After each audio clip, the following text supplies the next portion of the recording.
Hello guys, welcome to my channel B pharmacy. यहाँ पर हम आज बात करेंगे क्वालिटेटिव टेस्ट फॉर एमीन्स के बारे में कि एमीन्स का जो क्वालिटेटिव टेस्ट है वो आप कैसे कर सकते हो। और इस टेस्ट को अगर आपको आपके एग्ज़ाम में बी फार्मेसी में अगर पूछ लिया गया क्वालिटेटिव टेस्ट फॉर एमीन्स तो आप इसको कैसे परफॉर्म करोगे। तो इस चीज़ पर आज इस टॉपिक पर बात होगी। तो चलो मैं स्टार्ट करता हूँ। तो जो क्वालिटेटिव टेस्ट फॉर एमीन्स है, इसमें एक बड़ा इम्पॉर्टेंट टेस्ट होता है जो अगर आपको पेपर में पूछा, अगर आप क्लिक करा गए तो आपको 100%, अगर 5 नंबर का 4 नंबर का जो भी होगा वो आपको वहाँ पर दे दिया जाएगा।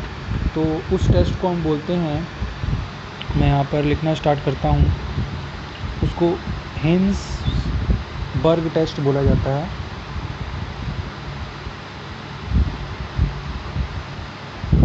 उसको हिंसबर्ग टेस्ट बोला जाता है। ये टेस्ट होता है हिंसबर्ग टेस्ट, और ये हम primary, secondary and tertiary amines के लिए परफॉर्म करते हैं। ये चीज़ आपको नोटिस रखनी है, ये नोट कर लो आप। प्राइमरी, सेकेंडरी और टर्शरी एमीन्स के लिए हम इसे परफॉर्म करते हैं। इसको हिंसबर्ग टेस्ट बोला जाता है। और इसके लिए आपको क्या करना होता है, जैसे आपको प्राइमरी एमीन्स हिंसबर्ग रिएजेंट की ज़रूरत पड़ती है। प्राइमरी एमीन, सेकेंडरी एमीन और टर्शरी एमीन की ज़रूरत तो पड़ेगी। और सबसे पहले आपको जो है हिंसबर्ग रिएजेंट की ज़रूरत पड़ती है। तो जो हिंसबर्ग रिएजेंट होता है वो सिंपली होता है कि आप यहाँ सल्फ़र ले लो, ऑक्सीजन लगा लो, ऑक्सीजन के बाद यहाँ क्लोरीन लगाओ और देन आप यहाँ पर C6H5 एक बेंजीन लिख दो। इसी को बोला जाता है हिंसबर्ग रिएजेंट। इस रिएजेंट के बिना आप ये परफॉर्म नहीं कर सकते। तो आपको ये रिएजेंट मस्ट इम्पॉर्टेंट है रिएक्शन को करने के लिए। देन अब इसके बाद आपको चाहिए प्राइमरी, सेकेंडरी और टर्शरी एमीन्स, और आप उसको परफॉर्म करते जाइए, रिएक्शन कराते जाइए। इंट्रामोलिकुलर बॉन्डिंग होगी, उसको आप एल्कली में डिज़ोल्व करोगे और आपकी जो रिएक्शंस हैं वो धीरे धीरे होती जाएंगी। तो सबसे पहले बात कर लेते हैं हम प्राइमरी एमीन की। जो प्राइमरी एमीन है इसमें हम ले लेते हैं C2H5 NH2, ये हमारा प्राइमरी एमीन है। प्लस हमें इसके चार्ज चाहिए, जैसे मैंने आपको बताया था हिंसबर्ग रिएजेंट, इसके बिना तो हम इसको परफॉर्म ही नहीं कर पाएंगे। तो इसके साथ हम ले लेते हैं हिंसबर्ग रिएजेंट। आपको पता है कि जो एमीन्स होते हैं उस पे यहाँ पर ये लोन पेयर इलेक्ट्रॉन्स होते हैं, लोन पेयर होते हैं जो सीधा अट्रैक्ट करते हैं इलेक्ट्रोफाइल्स के साथ और उनको अपने इलेक्ट्रॉन देकर उनके साथ बॉन्डिंग बना लेते हैं। तो यहाँ भी सेम यही चीज़ होगी। आपको करना क्या है कि आपके ये जो नाइट्रोजन के जो लोन पेयर इलेक्ट्रॉन है ये सीधा जाएंगे इस पॉजिटिव चार्ज के ऊपर और इसको अपने इलेक्ट्रॉन देंगे एंड उसके बाद ये क्या करेंगे, ये अपने बॉन्डिंग बना लेंगे। तो जैसे ये बॉन्डिंग बनेगी तो क्या आपकी फॉर्मेशन होगी वो मैं अब आपको बता देता हूँ। C2H5 एंड देन आपका ये N, और इसको हम सिंपली H को इस तरह भी और H को इस तरह भी लिख सकते हैं। और ये आपकी जो है फॉर्मेशन यहाँ से होगी। आपको मैं एक और चीज़ इसमें बता देता हूँ, जब ये फॉर्मेशन आप करोगे तो यहाँ से क्या होगा कि ये एक बॉन्ड जो है यहाँ से टूटेगा, तो इस पर आएगा पॉजिटिव चार्ज, इस पर आएगा नेगेटिव चार्ज। देन इसके बाद ये जो ऑक्सीजन है ये इलेक्ट्रोनेगेटिव है, तो ये इधर से जो है वो इलेक्ट्रॉन को खींचेगा, तो फिर से बॉन्डिंग बनेगी, बॉन्डिंग यहाँ पर होगी। देन ये जो हमारा लिविंग ग्रुप है जो Cl है, क्योंकि सल्फ़र ग्रुप एक ऐसा ग्रुप है जो लिविंग ग्रुप से जुड़ा हुआ है, तो ये लिविंग ग्रुप जो है यहाँ से, ये जो हमारा Cl है मतलब जो क्लोरीन है, ये लिविंग ग्रुप यहाँ से रिमूव हो जाएगा। ये यहाँ से क्या हो जाएगा, रिमूव हो जाएगा, क्योंकि ये लिविंग ग्रुप है। ये भी आपको याद रखना है, ये क्या है, लिविंग ग्रुप है, और ये यहाँ से हो जाएगा रिमूव। और जैसे मैंने बताया कि आप अगर SN1 SN2 रिएक्शन अगर आपने पढ़ी होगी तो आपको पता होगा कि जब ये एक बॉन्ड टूटता है यहाँ से तो इस पर पॉजिटिव और इस पर नेगेटिव चार्ज आएगा। क्योंकि इस पर नेगेटिव चार्ज है और ये ज़्यादा इलेक्ट्रोनेगेटिव है, तो ये इधर से इलेक्ट्रॉन्स को खींचेगा सल्फर से और फिर से बॉन्ड की फॉर्मेशन होगी। और जैसे बॉन्ड की फॉर्मेशन होगी तो यहाँ से ये जो Cl होगा, ये हमारा क्लोरीन जो होगा लिविंग ग्रुप, यहाँ से रिमूव हो जाएगा। तो आपकी जो रिएक्शन होगी वो C2H5 सेम होगी। NH2 जैसे मैंने बताया कि H को मैंने ऊपर कर दिया और इस इलेक्ट्रॉन को मैंने इधर कर दिया, कर सकता हूँ, कोई प्रॉब्लम नहीं है। इसके बाद मैंने इस अपने सल्फ़र को यहाँ जोड़ा, 2 ऑक्सीजन मैंने यहाँ पर लगाए एंड इसके बाद मैंने यहाँ पर अपना ये C6H5 जो बेंजीन है वो उतार दिया। इतना काम आपको करना है। ये आपकी फॉर्मेशन हो जाएगी जब। अब इसके बाद आपको क्या करना होगा, आपको इसको एल्कली में डिज़ोल्व करना होगा। तो एल्कली में आप इसको कैसे डिज़ोल्व करोगे, अब वही चीज़ मैं आपको बताने वाला हूँ। तो इसके लिए सबसे पहले आपको क्या करना पड़ेगा, देखो इस N पर जो है अब आ गया है पॉजिटिव चार्ज, ठीक है। अब इसके बाद आगे रिएक्शन ऐसे होगी कि आपका जो ये N होगा, ये अपनी भूख को पूरा करने के लिए इस H से इलेक्ट्रॉन खींचेगा, इस H से ये क्या करेगा, इलेक्ट्रॉन को खींचेगा। ये ऊपर वाला जो H है इससे इलेक्ट्रॉन्स को खींचेगा। तो ये H जो है वो H+ के फॉर्म में जो है वो बाहर रिमूव हो जाएंगे, जैसे कि लिविंग ग्रुप रिमूव हुआ था, सेम उसी तरह इलेक्ट्रॉन खींचेगा इससे और ये रिमूव हो जाएगा। तो आपको एक रिएक्शन मिलेगी C2H5, देन उसके बाद N, फिर उसके बाद H, फिर उसके बाद S और ये आपके 2 ऑक्सीजन डबल बॉन्डिंग के साथ और C6H5। देन अब आप यहाँ पर एल्कली ले लो, एल्कली मतलब NaOH। आपको पता है कि OH माइनस में होता है और Na प्लस में होता है, ये सिंपल सी बात है, आपको पता होनी चाहिए। अगर नहीं पता है तो मैंने बता दिया, आपको ध्यान में रखना। इसके बाद आपको करना क्या है, आपको पता है कि देखो इस पर अब है, इस पर हमारे जो है OH माइनस जो होता है, माइनस वो प्लस वाले पार्ट को अट्रैक्ट करेगा और Na जो है वो माइनस वाले पार्ट को अट्रैक्ट करेगा, क्योंकि ये जो N है वो ज़्यादा इलेक्ट्रोनेगेटिव होता है और जो OH माइनस है वो न्यूक्लियोफिलिक वाले पार्ट को अट्रैक्ट करेगा। तो ये OH माइनस जो है ये इसके साथ जो है बॉन्डिंग बनाएगा, इंट्रामोलिकुलर बॉन्डिंग होगी। जब भी आपको किसी चीज़ को किसी मॉलिक्यूल को कभी जब आप डिज़ोल्व करते हो तो इंट्रामोलिकुलर बॉन्डिंग के बिना ये चीज़ पॉसिबल नहीं होती है। तो यहाँ पर आपके पास OH माइनस है, देन आपके पास H+ है, ये दोनों आप आपस में बॉन्डिंग बना के इंट्रामोलिकुलर बॉन्डिंग करेंगे एंड आपका जो है वाटर रिमूव हो जाएगा और ये Na जो है वो Na के पास जाकर जो है ऊपर जुड़ जाएगा। तो आपकी जो सॉल्ट बनेगा आपका वो कुछ इस तरह का होगा।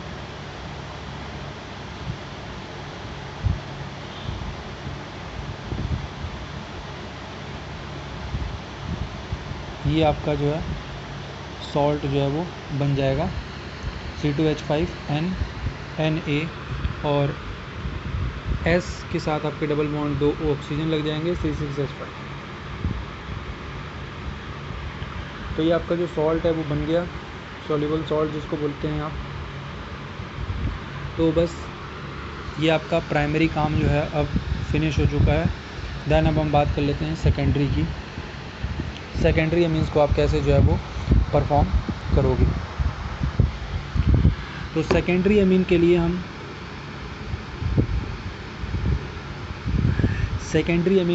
जो है सेकेंडरी अमीन अपना लेंगे, जैसे कि C2H5, सेम वही चीज़ है।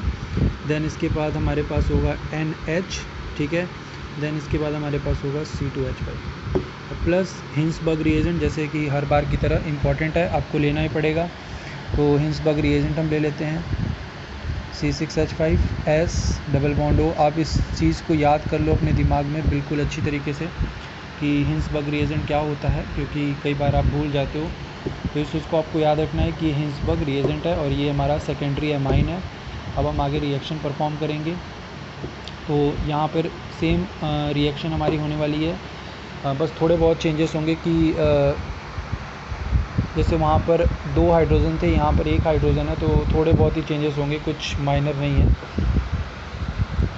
तो इसके लिए क्या करेंगे आप, C2H5, देन इसके बाद आपका ये N सिंपली आपको लिखना है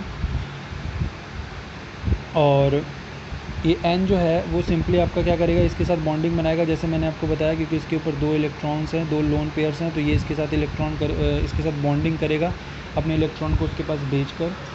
तो जब ये अपने इलेक्ट्रॉन को उसके पास भेजेगा तो मैंने आपको बताया था कि यहाँ से ये बॉन्ड टूटेगा और इस पर माइनस चार्ज, इस पर प्लस चार्ज आएगा। देन ये फिर से जो है बॉन्ड बनाने की कोशिश करेगा और ये लिविंग ग्रुप के रूप में बाहर रिमूव हो जाएगा Cl।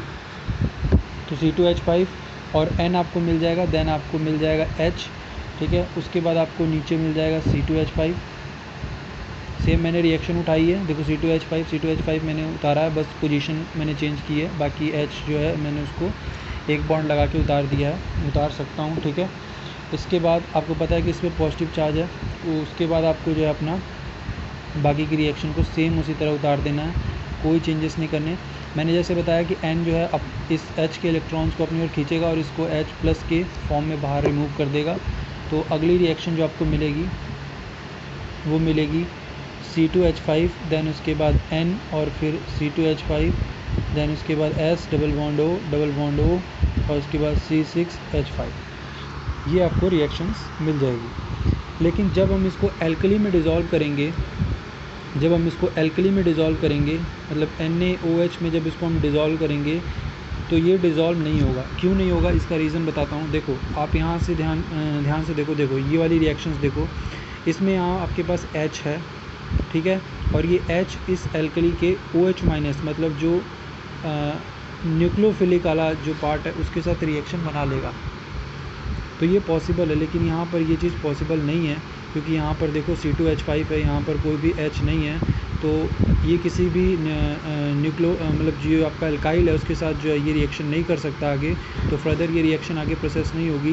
तो यहाँ पर क्या है कि जो दो रिएक्शंस है, जैसे कि एक प्राइमरी रिएक्शन ये आपकी हो गई, दूसरी आपकी ये सेकेंडरी रिएक्शन हो गई, मतलब दो रिएक्शन मिलाकर आपकी प्राइमरी अमीन की रिएक्शंस पूरी हो रही है। लेकिन यहाँ पर आपकी एक ही रिएक्शन जो है वो फर्स्ट स्टेप में, यहाँ 2 स्टेप में रिएक्शन हो रही है और यहाँ पर आपकी फर्स्ट स्टेप में रिएक्शन हो रही है। सेकंड स्टेप अगर आप करना चाहोगे तो नहीं होगा, क्योंकि यहाँ पर जो है H+ नहीं है, H+ यहाँ पर आपके पास प्रेजेंट नहीं है। तो H+ नहीं प्रेजेंट होने के कारण आगे जो रिएक्शन है वो कोई कंपाउंड नहीं बनेगा, तो नो कंपाउंड फॉर्म। तो कोई कंपाउंड यहाँ पर आपका फॉर्म नहीं होगा क्योंकि आपके पास H+ प्रेजेंट नहीं है। तो इसको हम बोलते हैं सेकेंडरी अमीन, जो कि फर्स्ट स्टेप में होता है, और प्राइमरी अमीन जो होता है वो सेकेंड स्टेप में होता है। देन हम बात कर लेते हैं अब टर्शरी अमीन की।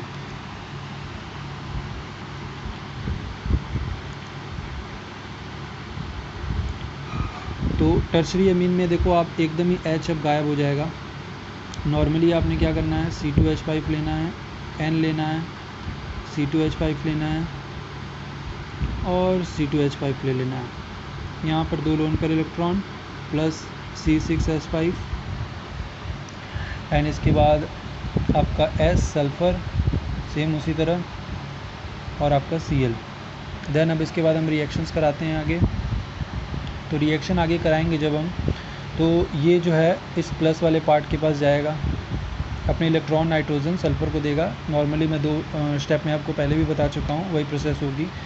तो जब ये अपने इलेक्ट्रॉन इसको देगा तो यहाँ पर क्या होगी कि फॉर्मेशन होगी, मतलब ये आपका जो है C2H5 देन N, फिर यहाँ पर C2H5 पोजीशन चेंज कर रहा हूँ और इलेक्ट्रॉन वही है। देन इसके बाद ये आपका यहाँ से एक बॉन्ड टूटेगा और एक इधर से फिर फॉर्मेशन होगी, लिविंग ग्रुप बाहर निकलेगा, तो वही आपकी जो है फिर से चीज़ हो जाएगी।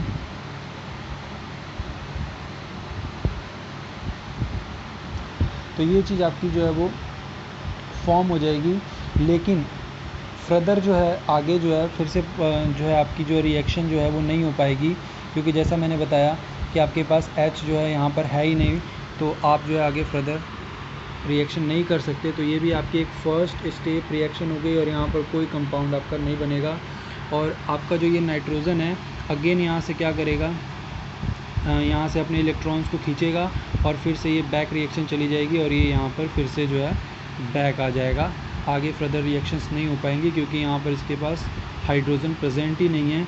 जैसे इन रिएक्शंस में क्या था कि आपके पास फर्स्ट स्टेप में हाइड्रोजन प्रेजेंट था, यहाँ पर भी फर्स्ट स्टेप और सेकंड स्टेप दोनों में था। यहाँ फर्स्ट स्टेप में था लेकिन सेकंड में नहीं था, यहाँ तो फर्स्ट स्टेप में ही हाइड्रोजन प्रेजेंट नहीं है। तो ये रिएक्शंस जो है बिना हाइड्रोजन के नहीं हो पाएगी। तो फर्दर अगर आप इस रिएक्शन को कराते हो तो ये पोजीशन आती है और इसके आगे और कोई रिएक्शंस नहीं बनेंगी। तो ये नाइट्रोजन क्या करेगा, या तो इतने पे ही रुक सकता है, या तो अगर ये क्या करेगा अपने नाइट्रोजन को यहाँ पर खींच के और बैक चला जाएगा। तो आशा करता हूँ आपको वीडियो अच्छी लगी होगी।